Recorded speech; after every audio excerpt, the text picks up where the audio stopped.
In terms of Ukraine, you get in there, do you pull funding right away in the middle of a war? So I spoke yesterday, as you know, President Zelensky called me, and we had a good talk.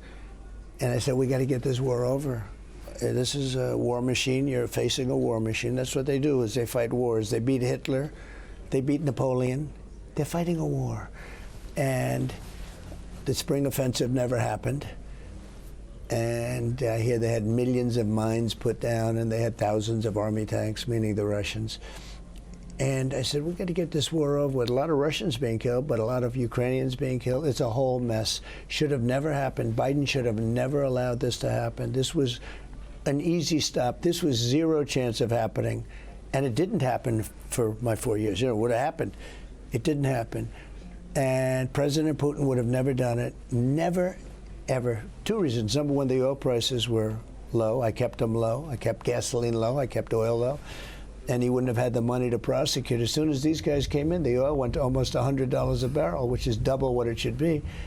And all of a sudden, he's got tremendous amounts of money that he didn't have. Russia had. So they did the war, and in my opinion, every single thing that Biden said was the opposite of what he should have said. I watched this happening. I said, he's saying the wrong things.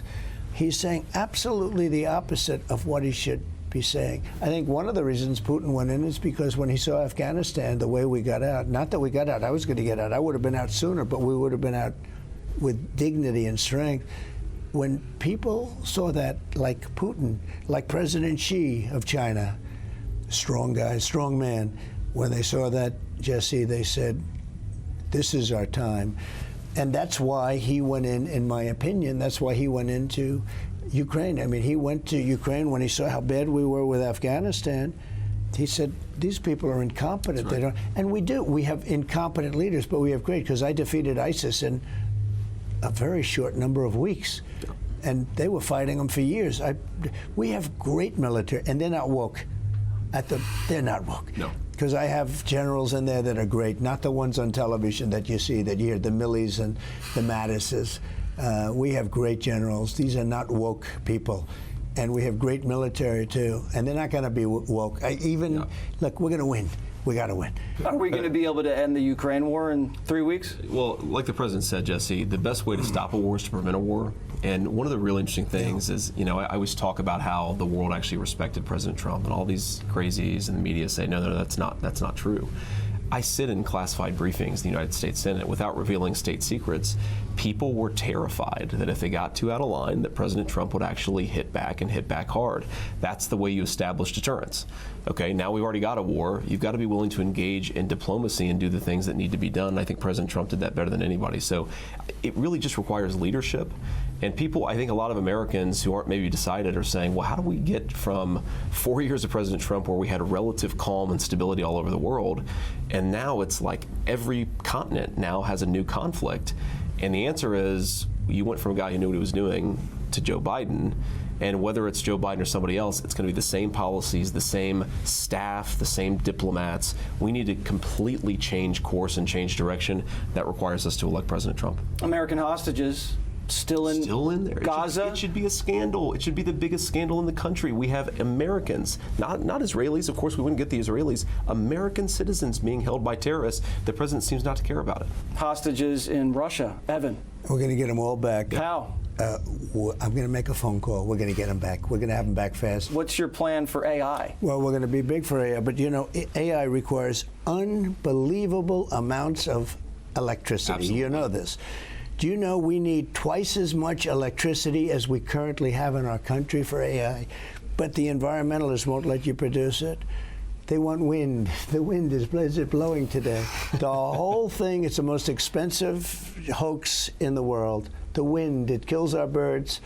If you want to see a bird cemetery, go under a windmill sometime. You'll see a bird.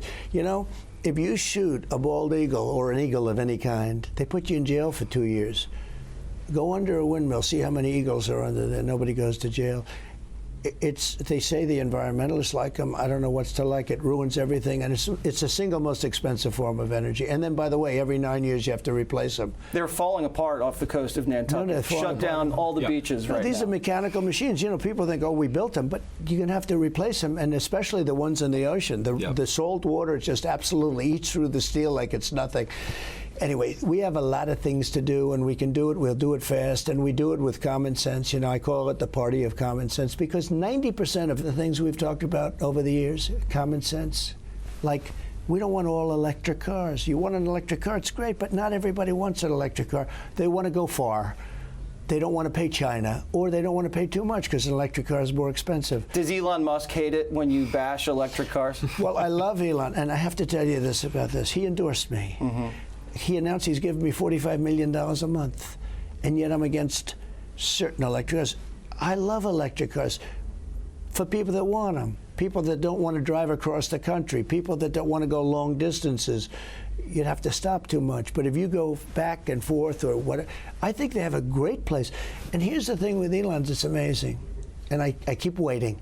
He has never once, as you know, he endorsed me just recently. And I've been making this whole thing about electric cars and the mandate for electric cars, another mandate for the electric cars. And I'll tell you, he's never called me and said, could you lay off the electric car thing? Because I think electric cars are fantastic for certain people. So right now you're selling 6%, 7%. They want you to go to 100% all electric. And the other day I saw they built chargers, like a gas pump. Right. Someplace in the Midwest. They built 8 chargers. They cost $9 billion, and 2 of them don't work. Okay, $9 billion. Right. This country doesn't have enough, the whole world doesn't have enough money to, we don't have enough money to even think about it. It would cost $5 trillion to build chargers so that we could charge the electric car. And yet under our feet we have more liquid gold than any country in the world, including Saudi Arabia and including Russia. And we're going to start using it, and we're going to start paying down debt and lowering taxes. Yeah. And the president talks about jobs all the time, the effect of jobs. If you go to 100% electric cars, everybody that's making carburetors, transmissions, traditional gas-powered cars are going to be out of a job. If you go to 100% electric, Pennsylvania, Michigan become economic wastelands, especially Michigan. Again, another reason it's important to elect President Trump. Drill, baby, drill. Right, drill, baby, drill. Right, it's such a simple line, but it's true. Like I said, we have basically unlimited energy resources. We just have to allow our own people to get it out of the ground. Before we let you guys go, there's a few questions from fans, real quick. Have you heard DJ Donald Trump with his iPad? Not yet? I will say that my all-time favorite music video is November Rain by Guns N' Roses. The first time I ever sat on his airplane, he played November Rain by Guns N' Roses. So it was meant to be, at least a little bit. Okay. JD Vance, what does the JD stand for? James David. Did you know that? Yes. Thank you very much, you guys. Thank you. Click here to subscribe to the Fox News YouTube page to catch our hottest interviews and most compelling analysis. You won't get it anywhere else.